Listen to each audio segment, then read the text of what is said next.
Bien, buenas tardes. En nuestra clase de Historia de la Filosofía 2.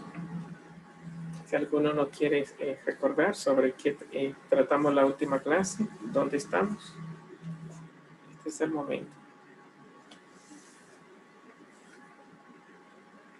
¿Qué vimos la clase pasada? Sí, está bien.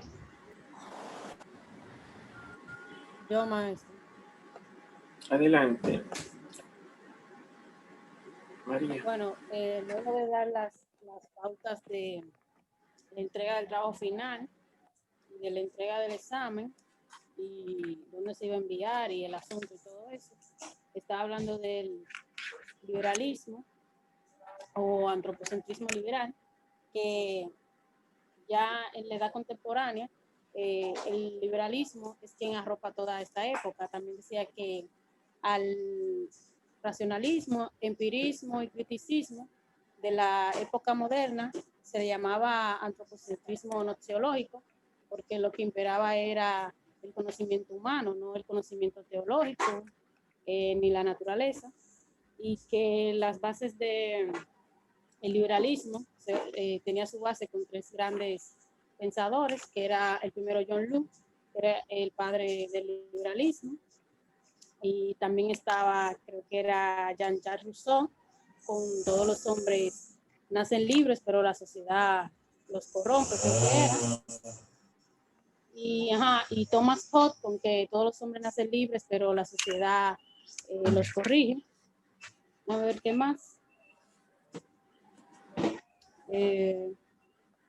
Que otras características fundamentales del liberalismo vienen siendo como su base principal en tres aspectos, que son el acceso a la libertad, es el primero, el segundo es el acceso a la vida y el tercero es el acceso a la propiedad. Es todo. Ok, gracias María. ¿Quién más?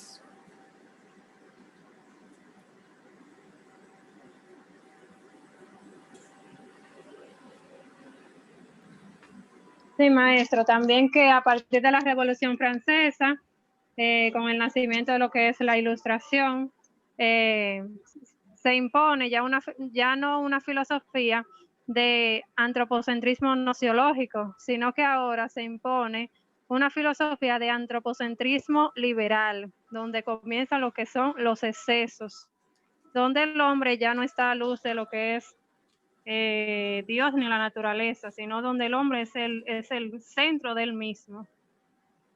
Eso quería añadir. Mira, gracias. Vamos a ver, ¿quién más?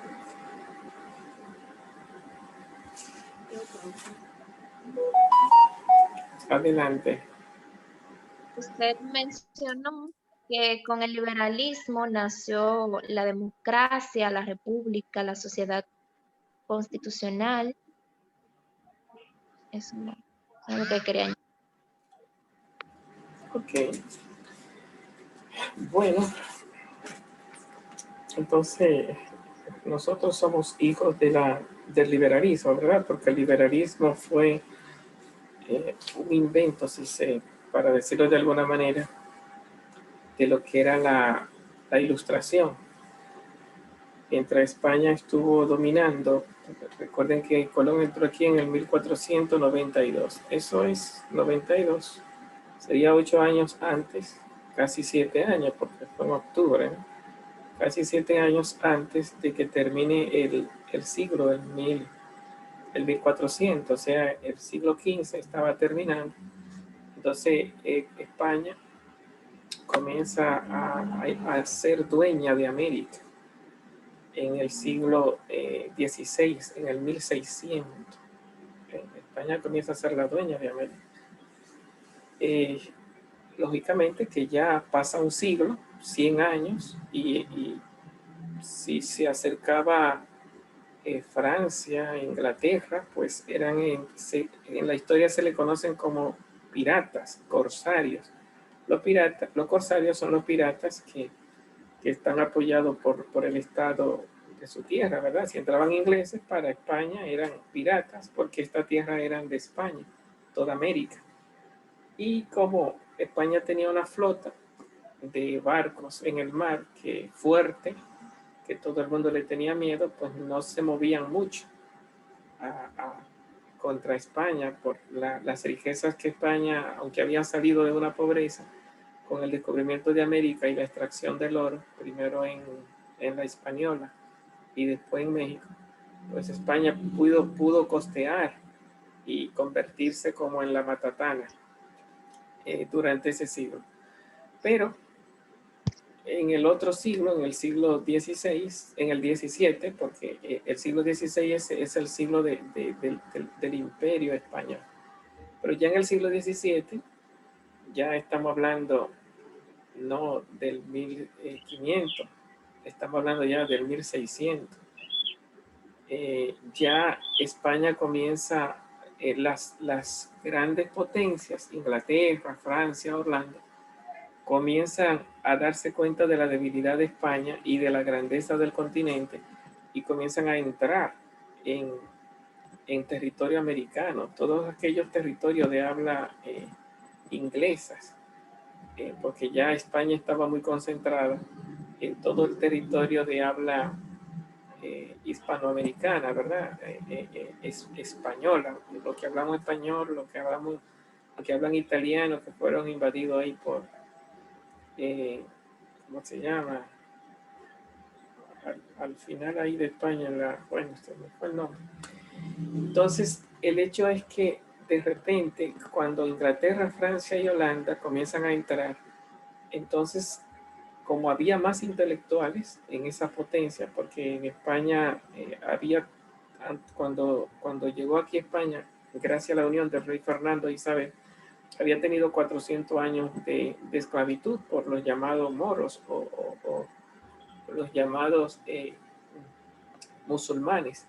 Entonces España se libera justamente cuando en el 1492, es un año de oro.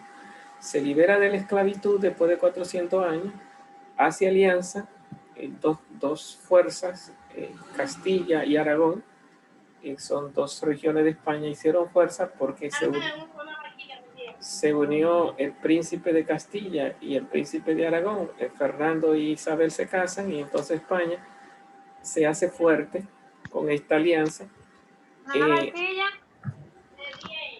Echaron a los, ¿cómo se llama? Echaron a los musulmanes, le pagan a Colón, que era de Génova, ¿verdad? Le pagan a Colón el viaje, le suministran bienes, al final era buscando otra vía, pero bueno, Colón terminó llegando aquí y siendo fuerza de enriquecimiento para España. Entonces, ¿dónde quiero llegar con todo esto? Para poder llegar al liberalismo. El liberalismo nace en la Ilustración y la Ilustración nace con la llegada de Inglaterra y de Francia, especialmente a América. Entonces se dice que se descubre un mundo que se le llama el Nuevo Mundo. Entonces se habla del Viejo Mundo, que era la Europa antigua, y el Nuevo Mundo, que es América. Pero eso fue ya en el siglo XVII, a partir del 1600. 1600 es la época del descubrimiento. El siglo XVII es la época de la Ilustración, es el siglo de la Ilustración. Es el siglo en que los intelectuales de Inglaterra y de Francia comienzan a repensar, a pensar todo eso que habían aprendido. ¿Qué habían aprendido en Inglaterra, en Francia, en Europa? Bueno, que habían esclavos, porque Dios había hecho a unos hombres libres y a otros habían hecho esclavos, porque eso era voluntad de Dios. ¿Y por qué el hijo del rey era el próximo rey del mundo? Bueno, porque tenía sangre real, eso era voluntad de Dios. Y así la sociedad venía por sangre, ¿verdad? La mujer nació para la cocina, para la casa, no para la cocina, para la casa. Entonces a un hombre no se le entiende o no se le entendía que haga los trabajos de la casa, porque eso era trabajo de mujer. Y el trabajo del hombre estaba en la calle. Entonces, ese concepto que hoy decimos que el hombre de la calle tenía otra forma de entenderse, era que el hombre trabajaba en la calle. Hoy todo eso ya se va entendiendo de otra manera. Y lógicamente que ver a un hombre fregando, trapeando, pues lógicamente no era su puesto. Y ver a una mujer en los oficios tampoco era su puesto. Cuando la mujer comienza a romper esos esquemas, con la guerra mundial, con la Primera Guerra Mundial, cuando los hombres estaban en la guerra y había necesidad de trabajar y llevar el dinero a la casa, las esposas ubicaron en Europa el puesto de los esposos para mantener el trabajo y llevar el dinero a la casa. Y por ahí comenzó una oleada de los derechos de la mujer al trabajo fuera de la casa, y que fue creando toda una nueva época, la creación de leyes. Digo, aunque antes en la historia se recoge el trabajo de la mujer fuera de la casa, pero así como grupo social y como exigencias de derechos estatales, de que la mujer la sociedad tenía que reconocer que la mujer no había nacido para trabajar en la casa. Eso se conquista después de la Primera Guerra Mundial con la OIT, Organización Internacional de los Trabajadores, y la creación de leyes del trabajo. Entonces se le van abriendo, digamos, campos legislativos, lo cual significaba también que el hombre no era para la calle. Entonces también eso de que un chef, eso hoy día todo el mundo lo entiende, pero eso de que un hombre sepa cocinar o que se dedique un poco a los trabajos del hogar, eso no se entendía. Bueno, entonces ese esquema de que la mujer nació mujer, el hombre nació hombre, el rey nació para gobernar, el hijo del rey nació para gobernar, el esclavo nació para servir, para trabajar, y no puede decidir su vida, sino que otros la deciden. El siervo nació para obedecer al Señor. Todos en el pueblo somos súbditos del rey. Entonces, yo no nací con libertad, sino yo nací súbdito del rey. Si nací esclavo, porque nací hijo de un esclavo, nací esclavo de mi amo o del amo de mi papá, y si nací siervo, nací siervo del Señor. Así, y tú te preguntabas, bueno, ¿y por qué tiene que ser así? Bueno, existía lo que se llamaba el absolutismo, porque Dios lo quiso así. Eso era lo que se llamaba el teocentrismo, no, eso era teocracia, teo Dios y kratos, poder o gobierno, teocracia. ¿Qué significa teocracia? Que Dios era voluntad de Dios. En Francia, creo que era Bossuet el que había escrito el libro sobre la divina providencia, en que todo era voluntad de Dios. El rey, Dios le había dado todos los poderes al rey y le había quitado poderes a los esclavos, y eso era un orden que venía de Dios. El rey era rey porque Dios lo hizo rey desde antes de nacer, y el esclavo era esclavo porque Dios lo había hecho rey desde antes de nacer. Así como la mujer era mujer, el hombre era hombre, y todos los oficios estaban el rey nació para reinar, el esclavo para servir, el siervo para dominar la tierra. Cada uno estaba en su lugar. El esquema de para qué había nacido uno, ya eso estaba dado. ¿Qué pasa? Que esta gente feudales de Inglaterra, de Francia, cuando ven a los indios de América, cuando entran a América en el siglo XVII, cuando ya ven la debilidad de España y conquistan y entran y se dan cuenta que los indios, esas grandes oleadas de indios, no tenían esclavos, no tenían reyes, no tenían las mujeres sabían cazar, las mujeres indígenas, recolectaban frutos, salían a cazar. No existía esas reglas de que el que nacía un indio esclavo, un indio rey, un indio señor, un indio siervo, un indio súbdito. Eso no existía en América. Entonces, la ilustración es esto, es los intelectuales de Francia y de Inglaterra. Por eso se habla de una ilustración inglesa y de una ilustración francesa.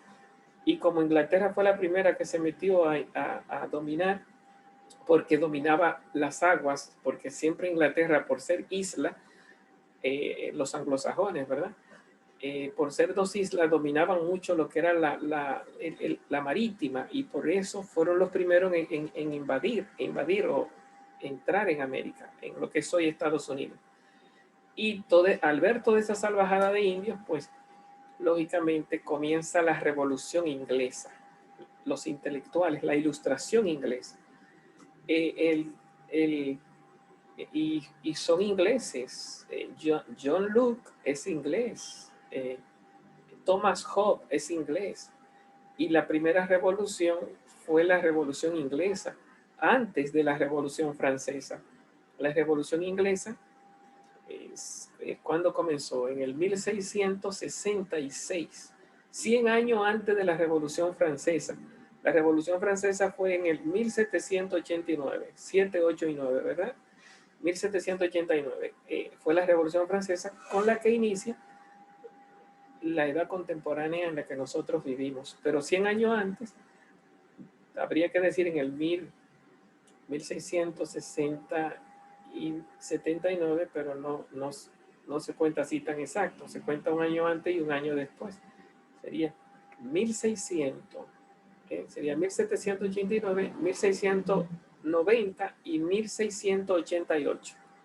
¿Por qué se cuenta así? Porque un año repito, la Revolución Francesa fue 1789. 100 años antes sería 1689. Ahora, 1689 o se le suma un año o se le resta uno. No se dice 1689, se dice o 1690 o 1688. ¿Por qué? Porque en el 1688 se dio la Revolución Inglesa. Entonces se dice, desde la Revolución Inglesa a la Revolución Francesa tenemos la Ilustración. Y un año después, en el 1690, John Locke escribe su libro, que es el que abre ¿cómo se llama? La mentalidad liberalista, la Ilustración. El liberalismo es la filosofía de la Ilustración. Entonces se dice que la Ilustración comienza con la obra de John Locke, Ensayos sobre el entendimiento humano, o comienza con la Revolución Inglesa, que fue inspirando a la Revolución Francesa.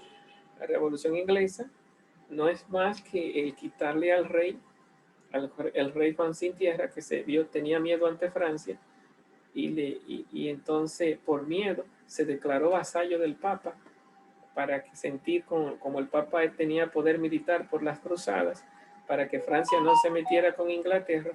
El rey Juan sin Tierra se declaró vasallo del Papa. Entonces la asamblea de Inglaterra se sintió indignada. La asamblea eran hoy diríamos diputados, senadores, pero eso no existía.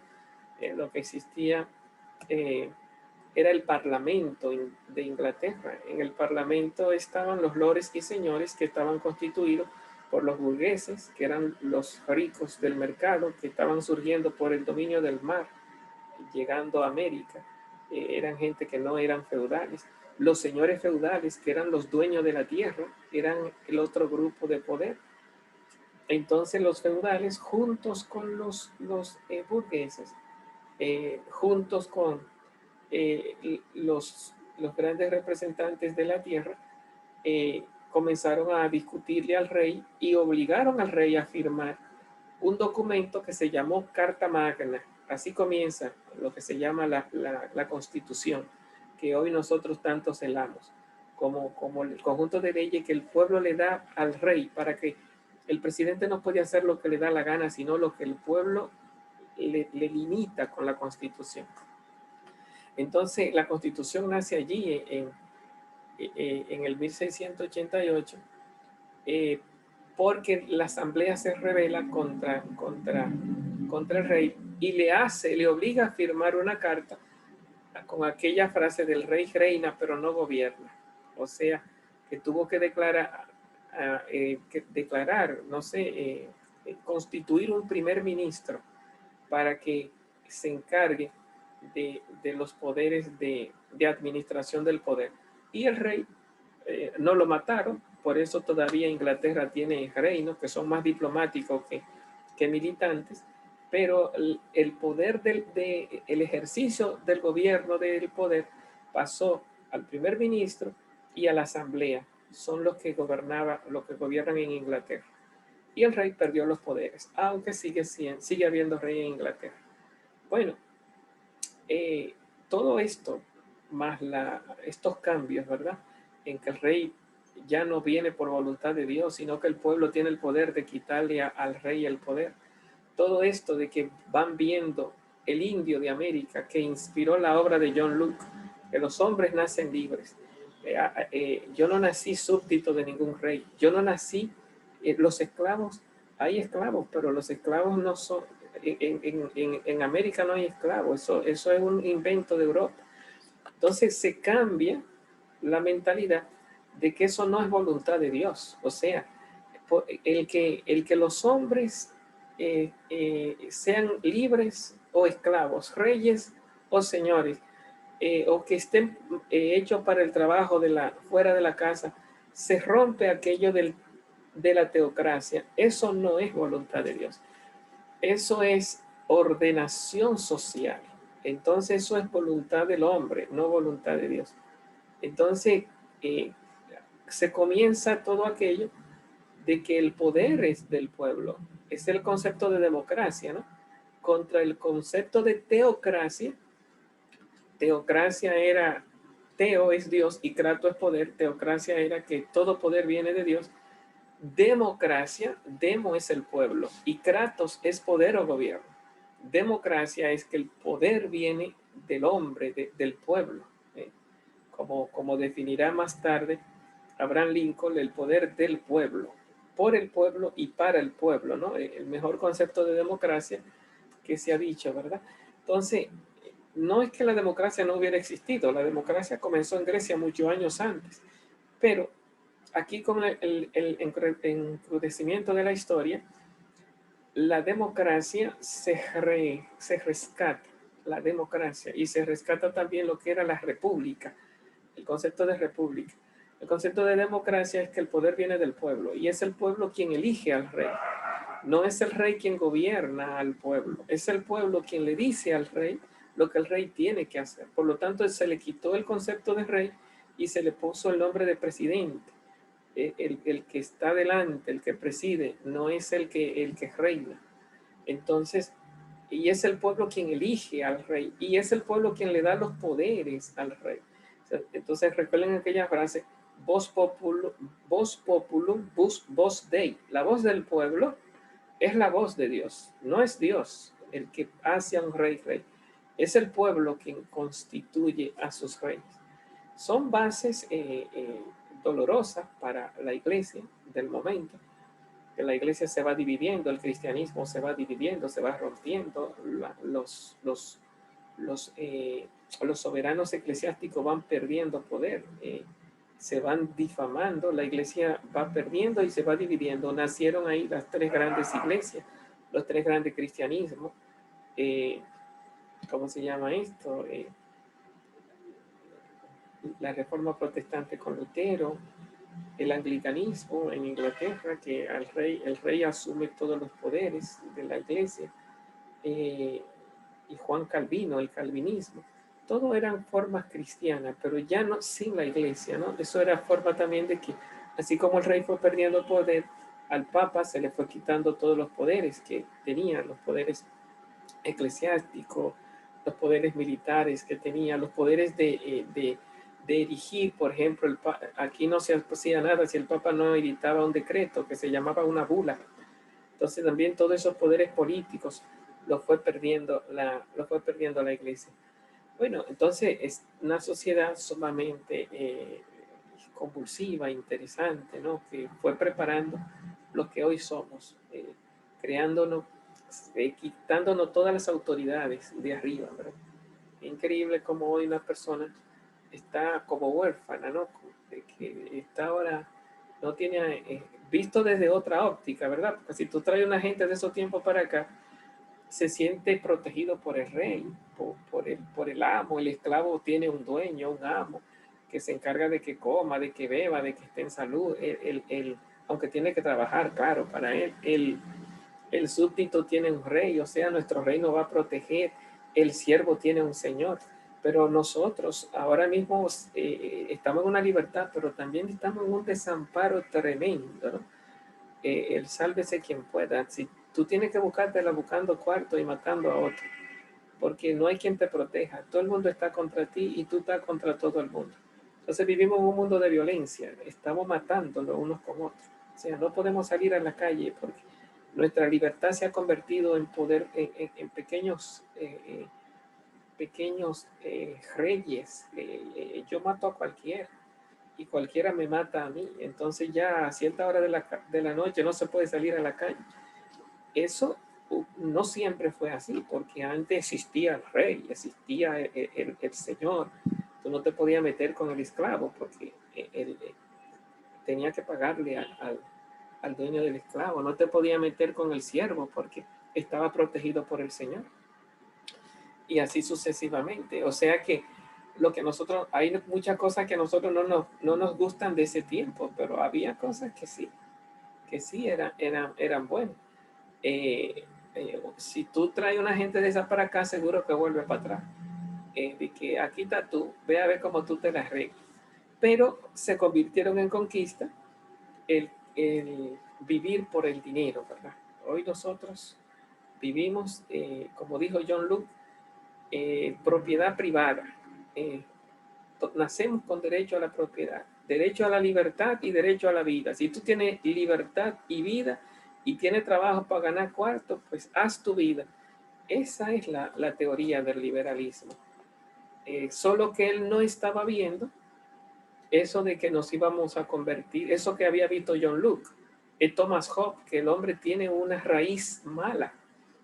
El hombre es egoísta, decía Thomas Hobbes por naturaleza, basándose en el pietismo. El pietismo es que las iglesias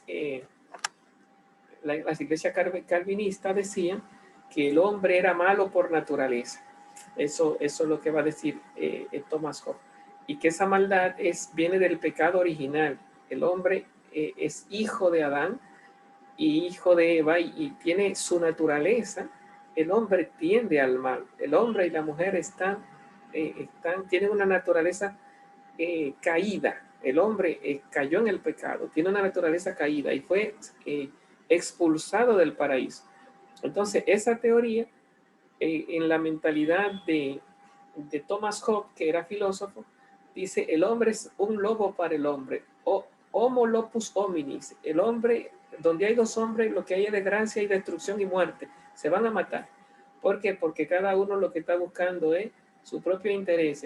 No te conformas con tu mujer, con tu tierra y con tu cuarto. Quiere la mujer del otro, los cuartos del otro, la casa del otro. Y así es que somos. El hombre es un lobo para el hombre. Por lo tanto, decía Thomas Hobbes, tenemos que tener, no un rey, tenemos que elegir una persona, hacer un contrato, y ahí viene la palabra contrato social, hacer un contrato para darle el poder a una persona que sea fuerte, ese Dios mortal, como decía él, símbolo de ese monstruo apocalíptico de las aguas marinas, ¿verdad? Leviatán, el Leviatán, un monstruo, un signo en la Biblia, como de que los confines del mar es donde están los demonios, ¿no? En la Biblia, Moisés cruza las aguas y aplasta a los enemigos de Dios. En la Biblia, Noé se mantiene sobre las aguas que se aplastan, se hunden los enemigos de Dios. Y el mar es signo del mal. El mar es signo del mal. Entonces Jesucristo camina sobre las aguas, es un signo de poder por encima del mar. Y cuando una gente se bautiza, lo sumergen en las aguas, como que se queda el hombre viejo, el malo, metido en el agua, y sale, resucita un hombre nuevo. En las aguas tienen ese signo, las aguas del mar tienen ese signo de ser de alguna forma monstruosa, y no se podía uno atravesar el mar antes de la travesía de Colón. Había que siempre mantenerse viendo tierra, porque los confines del mar eran lugares de monstruos en la cual la gente se perdía. Bueno, y entonces la historia fue cambiando, y nos dice Thomas Hobbes, hablándonos del gran Leviatán, como representante no de un dios, sino de un monstruo. Dice, ese pequeño dios mortal es el Leviatán, ¿verdad? Que le damos el poder, el pueblo le da el poder a un hombre para que ese hombre gobierne. No que gobierne en nombre de Dios, por eso la palabrita Leviatán, sino para que defienda los intereses del pueblo que lo eligió. Nosotros te elegimos, no para que cumpla la voluntad de Dios, sino para que cumpla la voluntad del pueblo. Eso se llama democracia, ¿no? Y de ahí la palabrita constitución. Por eso el presidente, cuando recibe el poder, aquí por ejemplo, que es el 16 de agosto, cuando el presidente recibe el poder, firma un contrato por 4 años. Y tú cuando vas a votar, te ponen a firma un contrato, porque tú estás depositando tu poder de gobierno a ti mismo. Tú no te puedes gobernar a ti mismo, sino que ese poder tú lo delegas en una persona, porque en la mentalidad democrática tenemos, si estamos libres, nos vamos a matar unos con otros. Entonces necesitamos una mano fuerte que nos controle. Y según la teoría de Thomas Hobbes, la mano fuerte. ¿Por qué? Porque somos malos por naturaleza. Bueno, Thomas Hobbes rescata esa raíz de pecado que tenemos y entiende que el hombre es malo y que por lo tanto necesita una mano que lo controle. La otra mirada será la francesa, ¿verdad? Jean-Jacques Rousseau en Francia no dice que el hombre sea malo por naturaleza, dice todo lo contrario. El hombre nace bueno. Todo lo que Dios hizo, lo hizo bueno. Es otra mirada, ¿no? Ya no mira al hombre como heredero del pecado original, sino que mira al hombre como creado de Dios. Entonces, no es que sea, aunque era católico, no es que sea cristiano, porque la vida de esta gente son filósofos, son gente del mundo, pero y crean no doctrina cristiana, pero de alguna forma se apoyan en estos criterios bíblicos religiosos de su tiempo. Entonces, ¿qué nos dice Jean-Jacques Rousseau? El hombre es bueno, pero la sociedad lo corrompe. Cuando a un hombre se le ocurrió coger un palo y decir, de aquí para allá esto es mío, ¿eh? y no hubo uno más fuerte que le quitara el palo, entonces ahí se dañó todo. Nació el pecado de la humanidad. Según Jean-Jacques Rousseau, dice, los indios de América, nadie puso un palo y dijo, esto es mío. Y si alguien lo puso, vino otro más fuerte y se lo quitó. Pero en Europa parece que no apareció esa mano fuerte que detuvo al primero que dijo esto es mío, y nació el yo propio. Entonces el yo que nace bueno se contaminó por el yo propio. El yo, el amor a sí mismo por naturaleza él le llama el amor a sí mismo, y el amor a mí mismo por lo cuarto él le llama amor propio. Entonces hay dos yo, el estado natural con el que todos nacemos y el estado social. La sociedad es mala. ¿Por qué? Porque la sociedad te enseña que tú tienes que tener dinero, que tienes que progresar, tienes que pelear, y eso te lleva a pelear contra los otros, que lo mío es mío y que lo tuyo es tuyo. Entonces no existe ese desprendimiento como existe en América, de que la tierra es de todo, de que lo que se casa es de todo, de que las riquezas son de todo, de que lo que recolectan las mujeres es para todos. Entonces no existe la propiedad, y entonces entiende que esa es la raíz del mal, la propiedad privada. Bueno, entonces fíjense cómo en Francia se comenzó a atacar la propiedad, y en Inglaterra la propiedad era uno de los requisitos de felicidad. En John Locke, era innata y era uno de los requisitos de felicidad, mientras que en Francia era un pecado social. Claro, la iglesia dirá más tarde que a todos Dios nos hizo con poder de trabajar por el trabajo, ¿verdad? Ganarás el pan con el sudor de tu frente y no codiciarás los bienes ajenos. O sea que hay propiedad privada para la iglesia y para el cristianismo, pero una propiedad que debe no hacerle daño a los bienes del otro. El no robar, no matar, etc. Pero estas cosas no se van entendiendo bien, sino después de mucho tiempo. Bueno, el tiempo nos está amenazando, ya nos queda apenas un minuto.